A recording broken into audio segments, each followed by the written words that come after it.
महाराष्ट्र दिनाच्या या स्पेशल सोहळ्यामध्ये, या स्पेशल शोमध्ये आपल्या सगळ्यांचं स्वागत आहे. आपण आता या कोकणातल्या आपल्या कलाकारांच्या सोबत आहोत की ज्यांनी महाराष्ट्र दिनाच्या निमित्तानं किंवा महाराष्ट्राच्या गौरवार्थ एक खूप चांगलं गाणं बनवलं. हे सगळे कलाकार आपल्यासोबत आहेत. मी या सगळ्या कलाकारांचं स्वागत करतो महाराष्ट्र दिनाच्या निमित्तानं. आणि या संपूर्ण एक सुंदर गाणं असं तयार केलं आहे. त्या गाण्याची निर्मिती कशी झाली, त्या गाण्याची पुढे कशी वाटचाल झाली आणि हे गाणं कशा पद्धतीने पुढे गेलं, या संदर्भात आपण चर्चा करणार आहोत. मी सुरुवात प्रथम गीतकार जे आमचे आहेत यशवंत काळे आणि ते टोपण नावानं काम करतात, प्रकाश वत्स म्हणून ते गीतलेखन करतात, तर त्यांना मी विचारतो की ह्या संपूर्ण प्रक्रियेची सुरुवात कशी झाली. मुळात हे गाणं लिहिलेलं होतं बऱ्याच वेळापूर्वी, मला वाटतं 2018 साली लिहिलेलं होतं. पण ही जी टीम आहे, ही टीम मिळण्यासाठी बराच कालावधी गेला, 1-2 वर्ष गेली. पण त्यानंतर एक टीमसाठी मेंबर भेटत गेले.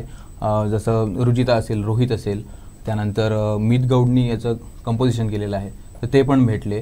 त्यानंतर सिद्धार्थ जो डिरेक्टर आहे आणि एडिटर पण आहे, तोही भेटला. आणि या सर्वांच्या एकमताने मग असं झालं की काहीतरी आपल्याकडे गीत आहे, मग याचा उपयोग केला पाहिजे. आणि त्यातून ही निर्मिती झाली. आणि खरं तर हे एक टीम वर्कच आहे पूर्णपणे, असं मी म्हणेन. गाण्यामध्ये खास चांगल्या पद्धतीनं तुम्ही महाराष्ट्राचं गौरव केलेला आहे किंवा ज्या पद्धतीनं महाराष्ट्राची गौरवगीतं आत्तापर्यंत आलीत, तर त्या सगळ्या परंपरेमध्ये हे गीत अजूनही त्या परंपरेचा वारसा जपणार असं आपल्याला वाटतंय.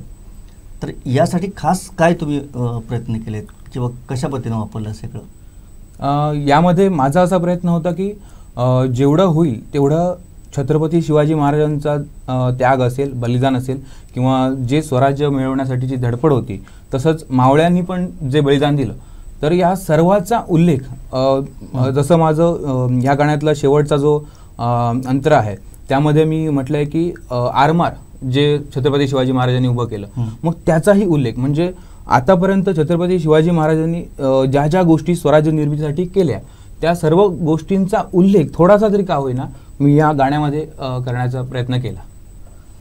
अगदी बरोबर. रुचिता, मी तुझ्याकडे येतो. अतिशय चांगल्या पद्धतीनं कोकणचं जे काय असेल, या भूमीतलं या मातीचं नातं असेल, हे जपण्याचा तो प्रयत्न करतेस. जसं मागं कोकण हे गाणं असेल किंवा आता हे गाणं असेल, या सगळ्या प्रकल्पामध्ये, या सगळ्या प्रोजेक्टमध्ये तू अगदी मनापासून काम करतेस आणि खूप चांगल्या पद्धतीने काम करतेस. या प्रकल्पाचा तुझा कसा अनुभव आहे? सगळ्यात आधी खरंच थँक्यू ह्या सगळ्या टीमला, कारण की हे माझं पहिलं गाणं होतं. आणि पहिलं गाणं ते पण शिवभूमी, म्हणजे अगदी छत्रपती शिवाजी महाराजांच्या शिवभूमीवर हे आधारित गाणं. आणि खरं तर अशीच एक छोटीशी भेट झालेली आमची कुडाळमध्ये. वाया वाया वाया वाया नाव सुचवलेलं की अरे ही आहे, करेल. आणि मग ह्यांचं आणि आमचं भेटणं झालं आणि विचारलं नाही की असं असं आहे, आपण एक गाणं करतोय, असं आहे. सगळेच मला वाटतं नवीन होती, अख्खी टीम नवीन होती. आणि माझ्यासाठी ते एक चांगली गोष्ट होती की मी पहिल्यांदा मला गाण्यासाठी काम करायला मिळणार होतं. आणि म्हणजे मला तर नेहमीच प्रत्येक गोष्टीत काम करायला आवडतंच. आणि हे गाणं पण असं होतं की तुम्हाला पेड काही होणार नव्हतं त्या सिच्युएशन, कारण की ते एक मला वाटतं स्वप्नच असेल ह्याचं, ते हे गाणं होणं आणि ते सत्यात उतरणं. तर त्या बेसवर हे झालं होतं. आणि मग माझं पण झालं की ठीक आहे, मी करू शकते. शिवभूमी सारख्या गोष्टीवरती किंवा आपल्या भूमीवरती खरंच आपण भाग्यवान आहोत की आपल्या इथे आपले राजे म्हणून छत्रपती शिवाजी महाराज आपल्याला लाभलेत. आणि त्यांच्या भूमीवरचं हे गाणं आहे, त्यांच्या पूर्ण पराक्रमांवरचं गाणं आहे. आणि ते मी का नको करू? आणि मला सरळ पहिलंच विचारण्यात आलं आहे, तर ते मी खरं तर नाही म्हणणं हे चुकीचं होतं. मी लगेच हो म्हणाले. त्याच्यानंतर झालं, ठरले नंतर काही गोष्टी, मग कोण डान्सर असतील किंवा कोण कोरिओग्राफर वगैरे, हे तिथे चर्चा झाली आमची थोडीफार. आमचे काही कुडाळमधले पण होते, भूषण बाकरे म्हणा, अदितीताई म्हणा, त्यांचे कॉन्टॅक्ट पास झाले की चल ते पण येऊ शकतात. मग ती परत टीम, मग परत क्राऊडमध्ये पण डान्सर हवे होते. मग ते कुठेतरी तुमच्या ओळखीने, म्हणजे आपल्याला सगळे आपल्या इकडचीच कास्ट करायचे होते, सगळे आपल्याकडचीच मुलं हवी होती या पूर्ण प्रोसेसमध्ये. मग थोडा थोडा म्हणजे ह्या थोड्यात तरी टीम गोळा करण्याच्या प्रोसेसमध्ये पण थोडासा माझा हातभार लागला. मला खूप बरं वाटतं की मी पहिल्यापासून होते आणि थोडासा हा आपण म्हणजे फक्त समोर राहून स्क्रीन शेअर करण्यापेक्षा पण ह्या गोष्टी खूप महत्वाच्या असतात. टीम गोळा करणं, त्याच्यानंतर ते सक्सेसफुल करणं, पूर्ण शूट संपेपर्यंत. त्यावेळेस माझं थोडंसं होतं, मला वाटतं माझं नाटक पण होतं आणि मला ते चालू होतं, त्यामुळे मला हे पण आटपून तिकडे पण जायचं होतं आणि झालं छान, सगळं मॅनेज झालं. पण या संपूर्ण व्हिडिओमध्ये ना तुझे जे काही मी बघितलं, जे काही ॲक्टिंग असेल किंवा हे असेल ते पूर्णपणे असं एकरूप होऊन अगदी इफेक्टिव्ह झालं आहे सगळं. म्हणजे हा जो असतो ना एकरूप होण्याचा जो काही गुणधर्म असतो ना तो फार महत्त्वाचा असतो. तो आम्हाला या व्हिडिओच्या निमित्तानं बघायला मिळाला. तुम्ही आता सांगताय की तिला इतके सगळं व्याप होते तरी पण तिने हे सगळं केलं, पण त्या व्हिडिओमधनं असं दिसत नाही आहे. आणि हे फार चांगला गुणधर्म आहे आणि म्हणूनच कोकणातले कलाकार आपले मुंबईत जे यशस्वी होतात या सगळ्या गोष्टीचं कारण हेच आहे. खूप चांगलं. सर, तुमचाही खूप चांगल्या पद्धतीने ह्या सगळ्या प्रोजेक्टमध्ये हातभार आहे. कशा पद्धतीने तुम्ही ह्या सगळ्या गोष्टीमध्ये इन्व्हॉल्व होता? म्हणजे ॲक्च्युली मी पहिल्यांदा इकडे सावंतवाडीतला लोकल ग्रुप आहे, ओमकार डान्स आहे ग्रुप, त्याच्यामध्ये मी असं डान्स वगैरे करत छोटे मोठे कार्यक्रम करत आलो आणि त्यातच माझी भेट यशवंतसोबत झाली. तर एका ऑफिसमध्ये भेटलेलो होतो आम्ही, असं त्यांचं होतं ते. त्यावेळी बोलले की असं गाणं लिहिलं आहे. म्हणजे ठीक आहे, आपण करूया ह्याच्यासाठी काहीतरी, गाणं करायचं आहे, ठीक आहे. मग आमची टीम जशी जोडत गेली, जसं हा बोलला की सिद्धार्थ भेटला, तो पण ॲक्च्युली माझा स्कूलमेट, स्कूलमध्ये आम्ही एकत्र शिकत होतो, तो मुंबईला. मग अशी भेट झाली, त्याला दाखवलं, तो बोलला की ठीक आहे, मी एडिटर आहेच, डायरेक्शन पण करेन. मग आमचा तो विचार झाला की नाही, हे आता गाणं करायचंच आहे. मग असं करत करत टीम जोडत गेलो, सगळं गेलो. रुचिता भेटली मुन्नाच्या कॉन्टॅक्टमधून वगैरे, मग डान्सर पाहिजे ते हिच्या कॉन्टॅक्टमधून, जसं ही बोलली की प्रत्येकाचा सहभाग झाला टीमसाठी, प्रत्येकाने खूप मेहनत घेतली याच्यासाठी. मी ह्यातच हे झालं. पण तेव्हा मला हे नाही माहिती होतं की मी पण याच्यामध्ये कास्ट होणार आहे. हे बोलले की नाही, तूच करायचं आहे कास्टिंग. म्हटलं ठीक आहे, करूया. आणि महाराजांवर बनतं आहे, मग चांगलं आहे. म्हणजे मला खूप भाग्यशाली म्हणतं की पहिलंच माझं काहीतरी अटेम्प्ट होतं आहे अशा ह्याच्यामध्ये, आणि ते पण महाराजांवर. कारण आपण तर आपल्या महाराष्ट्र दैवतच आहेत महाराज म्हणजे, आणि त्यांच्या पावन झालेल्या भूमीसाठी जे गाणं केलं आहे ते अतिशय म्हणजे खूप छान वाटलं मला हे काम करून. यशवंतजी, तुम्ही हे गीत लिहिलं आहे आणि हे गीत लिहिताना तुमच्या डोक्यात फक्त छत्रपती शिवाजी महाराज आणि त्यांनी या भूमीत जे काही काम केलं, कोकणच्या भूमीत, हा एक धागा तुम्ही पूर्णपणे त्या गाण्यामध्ये जोडलेला आहात.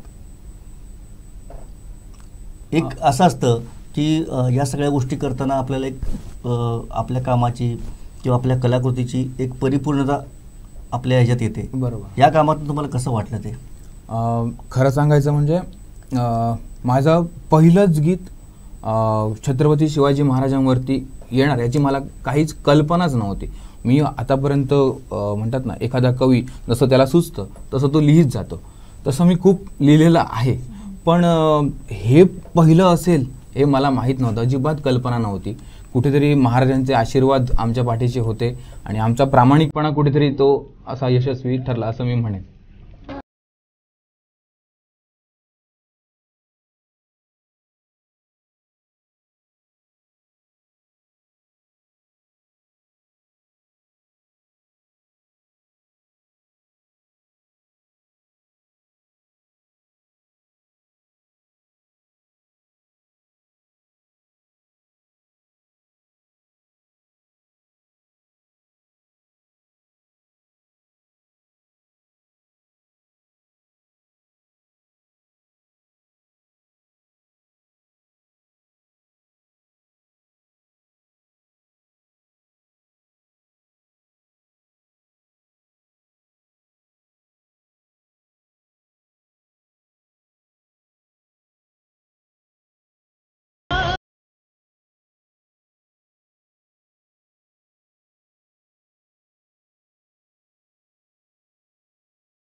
अगदी बरोबर. रुचिता, अगदी कोकणच्या भूमीशी एकरूप होऊन तू या सगळ्या गोष्टीमध्ये काम करतेस. जसं तू स्वतः सांगतेस की कुठलंही मानधन न घेता किंवा आपण कुठल्याही या गोष्टीची हे करत नाही आहे, मांडलिकी ठेवत नाही. का तर हा फार मोठा आपला गुण आहे कोकणच्या कलाकारांचा, की ज्या पद्धतीनं आपण काम करतो. आपल्याला कला मोठी करायची आणि ही भूमी मोठी करायची आहे, याच एका गुणधर्माने आपण काम करतो. हे सगळ्या गोष्टी केल्यानंतर तुला कशी आता भावना वाटते की कशा पद्धतीनं या सगळ्या गोष्टी होत आहेत? हे गाणं झालं शूट वगैरे, त्याच्यानंतर मला वाटतं खूप काळ मध्ये आपल्याला एक प्लॅटफॉर्म मिळत होता. म्हणजे झालं की आपल्या इकडे कलाकार आहेत, त्यांच्याकडे कला आहे, ते त्याच्यात जीव ओतून काम करण्याचा प्रयत्न करतात, लोकांना काहीतरी दाखवण्याचा प्रयत्न करतात. पण एक कुठेतरी प्लॅटफॉर्म जो आहे, म्हणजे आता जर शिवभूमी सारखं एक दर्जेदार गाणं झालंय, त्याचं छान शूट झालंय, त्याची सगळी एडिटिंग छान झालंय, सगळं छान झालंय, पण एक प्लॅटफॉर्म मिळणं, म्हणजे ती कला कुठेतरी भरपूर लोकांपर्यंत पोहोचणं किंवा ते गाणं, कारण की गाणं मला वाटतं लिहिणं, तयार करणं ही खूप कठीण गोष्ट आहे. आम्ही ते रेडी मटेरियलला आम्ही फक्त प्रेझेंट केलंय, पण ती सगळी प्रोसेस आहे भरपूर मोठी, आणि त्या प्रोसेसला कुठेतरी न्याय मिळणं किंवा कुठेतरी छान प्लॅटफॉर्म मिळणं, लोकांपर्यंत पोहोचणं हे फार गरजेचं असतं. छान झाली आमची पूर्ण प्रोसेस, फक्त ती लोकांपर्यंत मला वाटतं खूप कमी, म्हणजे खूप लेट आता पोहोचते. पण ठीक आहे, काय म्हणतात ते काळ आला होता किंवा वेळ, असं काही म्हणू आपण, तेव्हा त्याचा काय म्हणतात ती वेळ आली नव्हती की ते लोकांपर्यंत पोहोचवण्याची. त्यावेळेस कदाचित आपण म्हणजे आम्ही जर युट्यूबला वगैरे टाकलं असतं तर तेव्हा ते फार घाई गडबडीत होऊन पटकन गेलं असतं. पण आता खूप चांगला प्लॅटफॉर्म मिळालाय. मला वाटतं 7 लाखाच्या वरती सबस्क्रायबर असणार कृणाल म्युझिकचे. मी त्यांचे पण आभार मानेन की त्यांनी आमच्यावर विश्वास ठेवला आणि आमचं हे गाणं घेतलं त्यांनी आणि आम्हाला मदत केली, थोडक्यात सांगायचं तर. त्यामुळे ही प्रोसेस आता छान आहे की एका मोठ्या प्लॅटफॉर्म म्हणजे युट्यूब चॅनलला ते गाणं आता दिसणार आहे, लोकांपर्यंत ते पोहोचणार आहे. नक्कीच ते लोकांना आवडेल अशी आम्ही खरंच आशा करतोय. नाही, नक्कीच आवडेल, कारण गाणं खूप छान आहे.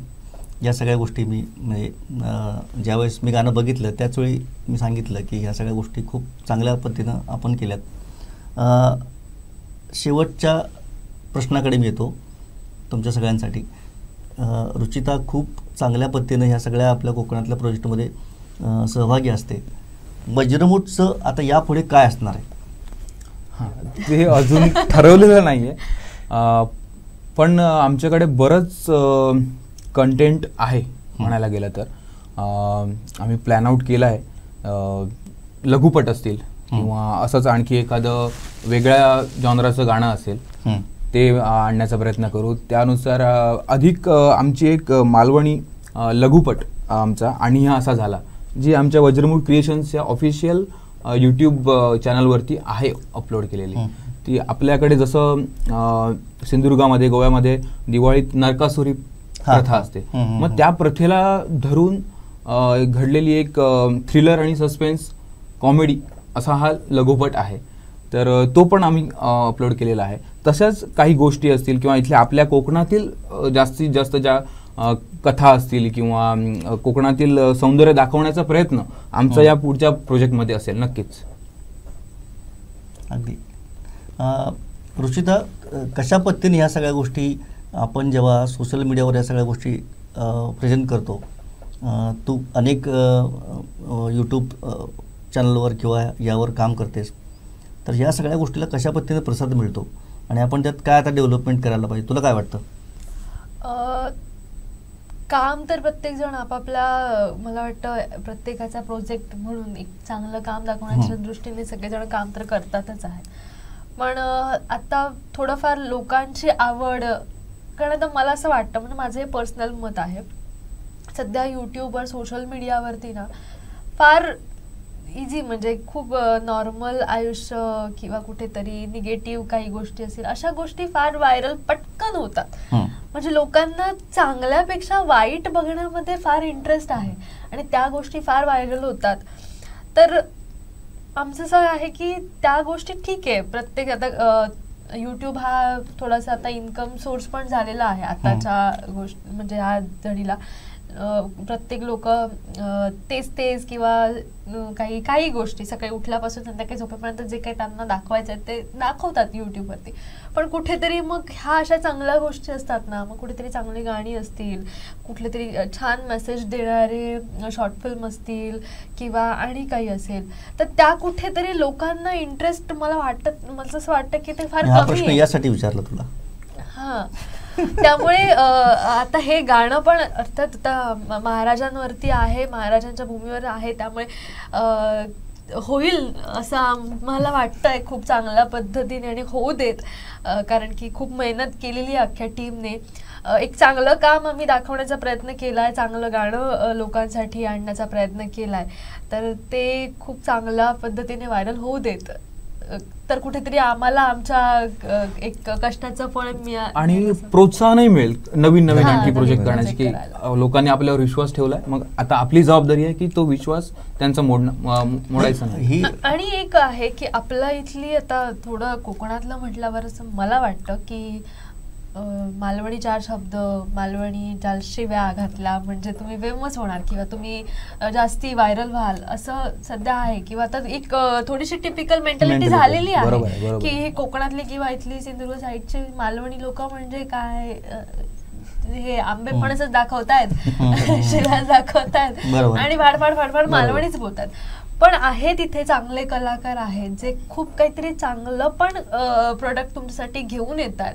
तर त्याच्याबरोबर म्हणजे ते पण बघाच, कारण ते काही गोष्टी तुम्हाला रिलेटेबल होणाऱ्या असतात, तुमच्या कुठेतरी रोजच्या जीवनाशी त्या कनेक्ट होणाऱ्या असतात, त्यामुळे लोक बघतात आवडीने गोष्टी. आणि मनोरंजनाचा विषय आहे तो, काही जणांना आवडतो, काही जणांना नाही आवडत, ते चांगलं कमेंट देतात, काही जणांना नाही आवडत तर वाईट कमेंट देतात. त्यांना ते प्लॅटफॉर्म ओपन आहे, काही तुम्ही तिथे कमेंट देऊ शकता कारण तो ओपन प्लॅटफॉर्म आहे.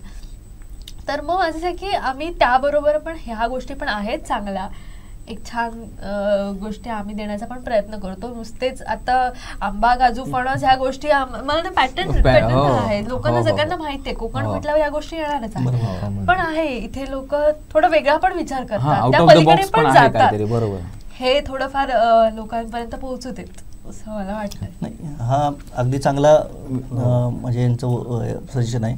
का तर हे स्वतः काम करतात, रुचिता स्वतः त्या सगळ्या गोष्टीमध्ये काम करते, त्यामुळं कंटेंट जो आहे ना, कंटेंट किंवा आपण जे म्हणतो गीतलेखन, जो सकस कंटेंट असतो, साहित्य असतं, या सगळ्या गोष्टीला कोकणामध्ये खूप चांगलं लिहिणारी माणसं आहेत. तर त्या कंटेंटला आपल्याला एक प्लॅटफॉर्म चांगला मिळाला पाहिजे. बरोबर. जसं की हिने सांगितलं, ठीक आहे, उठल्यापासून सगळं करतात ते, मी आता उठले, इकडे गेले, ह्याच्यावर गेले, हे फार चांगलं निरीक्षण आहे हिचं. बरोबर. मी मुद्दाम हा प्रश्न विचारला की कारण का तर ही त्यात काम करते, बरोबर, त्यामुळं. पण हे चांगलं फार हे आहे की या सगळ्या गोष्टी मी तुमचा फक्त 2 मिनिटं वेळ घेतो की मागे जेव्हा आपण बघितलं, जेव्हा आपण लहान होतो, शाळेत होतो, तेव्हा ज्या काही आपल्या पाठ्यपुस्तकामध्ये कथा असायच्या, कविता असायच्या, त्यातले बहुतांश लेखक हे कोकणातलेच होते. आणि त्यांनी खूप चांगली सकस निर्मिती करून ठेवली आहे. तीच परंपरा आजही चालू आहे. मी म्हणत नाही की त्यात काही खंड पडला आहे, पण ह्या सगळ्या सकस परंपरेला कुठेतरी हा प्लॅटफॉर्म मिळाला पाहिजे. हा एक फार चांगला दृष्टिकोन ठेवून आपण या सगळ्या गोष्टीमध्ये काम करतोय. उगेच चुकीचं काहीतरी दाखवून उपयोग नाही. तर तो थोडासा सेन्स आपण कलाकार म्हणून या सगळ्या गोष्टी बाळगायला पाहिजे. आणि एक चांगली कलाकृती तुम्ही याच दृष्टिकोनातनं, याच निकषातनं एक चांगली कलाकृती तुम्ही आमच्यासमोर आणलेली आहे, कोकणवासियांसमोर नव्हे, महाराष्ट्राच्या समोर आणलेली आहे. त्यामुळे मी तुमच्या सगळ्यांचं पुन्हा एकदा कौतुक करतो. आणि तुम्ही वेळ दिलात. 1 मेला महाराष्ट्र दिना दिवशी आपण हे गाणं खूप चांगल्या पद्धतीने लॉन्च करूया. आमच्या सगळ्या प्लॅटफॉर्मवरनं ते गाणं लॉन्च होईल आणि पुन्हा एकदा महाराष्ट्रामध्ये ह्या गाण्याचा दणदणाट होईल एवढी मी तुम्हाला खात्री देतो. आणि तुम्हा सगळ्यांचं पुन्हा एकदा मी कौतुक करतो. Thank you so much.